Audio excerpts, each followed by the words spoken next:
ഞാൻ ഡോക്ടർ ബാലാജി നാരായണ സ്വാമി രാമനാഥ്. എൻ്റെ തന്നെ റെസ്റ്റിയർ സ്കൂൾ ഓഫ് വിസ്ഡം ചാനൽ. ഇതിൽ പല ടോപ്പിക്കുകളും നമ്മൾ ചർച്ച ചെയ്തിട്ടുണ്ട്. ടോപ്പിക്കുകളെല്ലാം മുൻകൂട്ടി എടുക്കുന്ന ടോപ്പിക്കുകളൊന്നുമല്ല. അപ്പോൾ വരുന്ന ചില ചോദ്യങ്ങൾ ബേസ് ചെയ്തും ചില ബുക്കിൽ നിന്നൊക്കെ ഉള്ള റീഡിങ് വരുമ്പം ചെയ്യുന്നതാണ്. ഒന്നും പ്രിപ്പയർ ചെയ്തിട്ടുള്ള ടോക്കും അല്ല. അപ്പം ഇന്നലെ ഒരു ക്വസ്റ്റ്യൻ വന്നത്, ഒരു ചർച്ച വന്നത്, ഈ എന്താണ് ഈ ഡിവിനിറ്റിയും ഡിവൈൻ നോളജും എന്താണ് ഈ ഒക്കൾട്ട് നോളജ്. അപ്പം ഡിവൈൻ നോളജ് നമ്മൾ മലയാളത്തിൽ പറയുകയാണെങ്കിൽ, അല്ലെങ്കിൽ അതിന് സാധാരണ പറയുന്ന ഡിവൈൻ വിസ്ഡം, ബ്രഹ്മത്തെക്കുറിച്ച് അല്ലെങ്കിൽ സത്യത്തെക്കുറിച്ചുള്ള അറിവ് നമുക്ക് പറയാം. ഒക്കൾട്ട് എന്ന് പറയുന്നത് ഗുപ്തവിദ്യയാണ്, സിദ്ധികളാണ്. ഈ ചാനലിൽ ഇതിനെക്കുറിച്ച് നമ്മൾ പല ആവർത്തി പറഞ്ഞിട്ടുണ്ട്. സിദ്ധികളുടെ പുറകിൽ പോരുത്, പോയാൽ എന്ത് സംഭവിക്കുന്നുള്ളത് അവിടെ ഇരിക്കട്ടെ. അപ്പോൾ ഇത് തങ്ങളുള്ള വ്യത്യാസം നോക്കാം. ഒരാൾ സ്പിരിച്വൽ പേഴ്സൺ ആണോ അല്ലെങ്കിൽ ഒക്കൾട്ട് പേഴ്സൺ ആണോ എന്ന് പറഞ്ഞാൽ, ഒരാൾ സത്യം അറിഞ്ഞ ആളാണോ അല്ലെങ്കിൽ അയാൾ വെറും സിദ്ധനാണോ അല്ലെങ്കിൽ സിദ്ധികൾ ചെയ്യുന്ന ആളാണോ, ഇതാണ് നമ്മൾ അറിയേണ്ടത്. അപ്പോൾ നമ്മൾ ഏതൊരു കാര്യവും മണിക്കൂറുകളോളം ചർച്ച ചെയ്താലും ആൾക്കാർക്ക് അതിൻ്റെ എസൻസ് പിടികിട്ടണമെന്നില്ല. ഒരു നിസ്സാര ഉദാഹരണങ്ങളിലൂടെ നമുക്ക് പോവാം.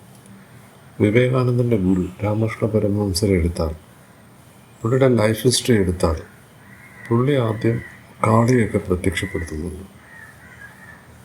അപ്പോൾ പുള്ളി ഡിവിനിറ്റിയിലാണോ അല്ലെങ്കിൽ ഒക്കൾട്ടിലാണോ എന്ന ചോദ്യത്തിന് നമ്മൾ അനലൈസ് ചെയ്യണം. നമ്മൾ ഓരോരുത്തരും അനലൈസ് ചെയ്യണം. ഇനി എപ്പോഴാണ് ഡിവിനിറ്റിയിൽ എൻട്രി ചെയ്തത്, അതിൽ തന്നെ ഒരു സ്റ്റോറിയുണ്ട്. പുള്ളിക്ക് ബോധോദയത്തിലേക്ക് കടക്കാൻ പറ്റാതെ പുള്ളിയുടെ ഗുരു വന്ന് ആജ്ഞാചക്ര കട്ട് ചെയ്ത് പുള്ളിയെ കാളിയെ എടുത്ത് മാറ്റിയിട്ടാണ് പുള്ളി കടക്കുന്നത്. അപ്പോൾ അവിടെ ഈ ഒരു ഉദാഹരണത്തിൽ നിന്നും ഒക്കൾട്ട് പവർ, സിദ്ധിയിൽ നിന്നും ഡിവിനിറ്റിയിലേക്ക് വരാനായിട്ട് ആ അറ്റാച്ച്മെൻറ്റ് പുള്ളിക്ക് എടുത്ത് കളയാൻ പുള്ളിയുടെ ഗുരു വേണ്ടി വരുന്നു.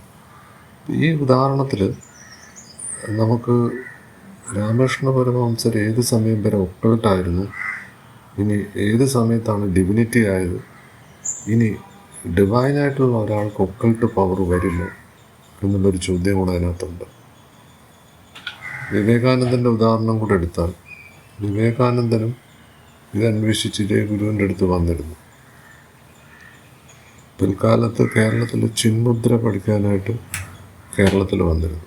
അപ്പോൾ ഈ മുദ്ര, തന്ത്ര, മന്ത്ര ഇതെല്ലാം ഒക്കൾട്ട് നോളജിൻ്റെ പാർട്ടാണ്.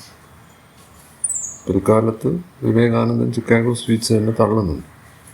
അപ്പം ഇവരൊക്കെ ഏതൊക്കെ ഫീൽഡിൽ ഇവർ ഒക്കൾട്ടായിരുന്നു അല്ലെങ്കിൽ ഡിവൈനാണോ എന്ന് നമ്മൾ തന്നെയാണ് അനലൈസ് ചെയ്യേണ്ടത്.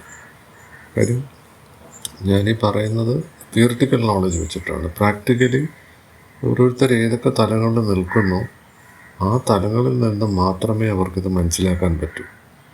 അതായത് സ്പിരിച്വാലിറ്റിയിൽ ഒരു ക്വസ്റ്റ്യന് എല്ലാവർക്കും ഒരേ ആൻസർ അല്ല. ഈ ചോദ്യം ചോദിച്ച ആൾക്ക് ഈ ഒരു ഉത്തരം ഫിറ്റാവുമായിരിക്കും, പക്ഷെ വേറൊരാൾക്ക് ഈ ഉത്തരം ഫിറ്റാവത്തില്ല. അപ്പം ഇനി അങ്ങനെയാണെങ്കിൽ സിദ്ധിക് പവേഴ്സ് ഉള്ളവർ ഡിവൈൻ ആണോ എന്നൊരു ചോദ്യം വരാം. അത് നമ്മൾ സ്ഥിരം ചർച്ച ചെയ്യുന്ന അഡ്വക്കേറ്റ് മാസ്റ്ററിൻ്റെ ബുക്കിൽ മാസ്റ്റേഴ്സാണ് 12ാമത്തെ വയസ്സിൽ ജിത്തു കൃഷ്ണമൂർത്തിയുടെ ആസ്ട്രൽ ഇതിൽ മാസ്റ്റർ ടിബറ്റിലുള്ള ഒരു സ്ഥലത്തിരുന്ന് പറഞ്ഞു കൊടുത്ത് എഴുതിയതാണ്. അപ്പോൾ അതിൽ ഈ ഒക്കൾട്ടിസത്തിനെ കുറിച്ച് കുറേ സ്ഥലങ്ങളിൽ പറയുന്നുണ്ട്, ഡിവൈൻ നോളജിനെ കുറിച്ചും പറയുന്നുണ്ട്. അതിൽ പറയുന്നത്, ഒരു കാരണവശാലും നിങ്ങൾ സിദ്ധികൾ പഠിക്കാനോ സിദ്ധികളുടെ പുറകിൽ പോകരുത്. അപ്പോൾ ഒരു ചോദ്യം വരും, തിയോസഫിക്കൽ മാസ്റ്റേഴ്സൊക്കെ ഒക്കൾട്ടായിരുന്നല്ലോ, ഇതാണ് പറയുന്നത്, മാഡം ബ്ലവസ്കി അങ്ങനെയുള്ളവർ.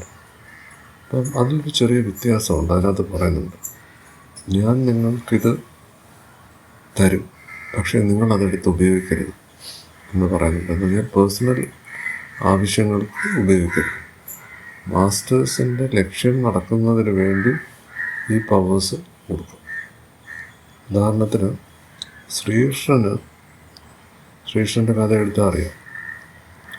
ശ്രീകൃഷ്ണന് പവേഴ്സ് കൊടുത്ത ആരാണ്? മാസ്റ്റേഴ്സാണ്. ഈ മാസ്റ്റർ എന്ന് ഉദ്ദേശിക്കുന്നത് അൾട്ടിമേറ്റ് എന്നാണ് അതിനർത്ഥം, കോൺഷ്യസ്നെസ് എന്നാണ്. അപ്പം ആരാണ് പവർ കൊടുത്തത്? ശ്രീകൃഷ്ണൻ ഒക്കൾട്ടാണോ ഡിവൈനാണോ? ശ്രീകൃഷ്ണൻ തന്നെ പലതവണ ഇത് പറയുന്നുണ്ട്, ഞാൻ ഒക്കൾട്ടല്ല, ഞാൻ ഡിവൈൻ ആണെന്ന് പറയുന്നുണ്ട്.